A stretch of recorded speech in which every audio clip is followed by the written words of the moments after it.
ایشالله حالا دستا بره بالا هله محمود چخان بگو در چه حالی میخوان بیان زیرت کنن به پا نمالی هله محمود چخان بگو در چه حالی میخوان بیان زیرت کنن به پا نمالی این یارو محمود فاشیسته تو کار شکار توریسته بالای سپاه پاسدارانه و از بچگی تو لیسته محمود همیشه گیجی ویجه با گیری پشم مثل حفیجه ولی خودش عشق مقام و کف بسیجه کوچولو آقاشه اسموکینگش هم باهاشه سفرچه بریز به پاشه کابینش که آشولاشه ولی تا حسما باهاشه خوراکش حلیم و آشه شما میگی بندری باشه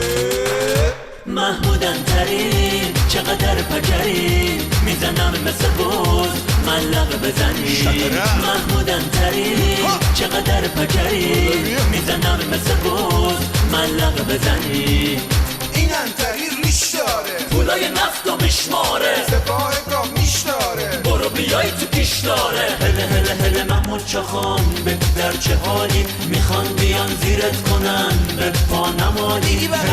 هله محمود چخان بگو در چه حالی میخوان بیان زیرت کنن به پا نمالی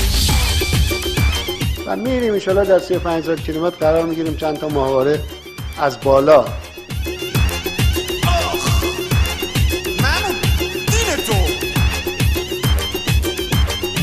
احمدی بمب اتمو میخواد بزنه به نامش تا جهانو کف بزنه و بشینه رو پشت بامه حالا آقا رو نگاه که جهانو میخواد و یه پارچ آبم روش همین روزا کله دایی و بخری سوراخ مون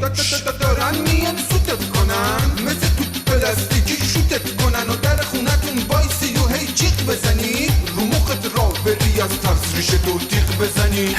هر کور خوندی بگو در چه حالی منم به داره ملت ایران اضافه شد. به پا نمالی هله محمود چخان بگو در چه حالی میخوان بیان زیرت کنن به پا نمالی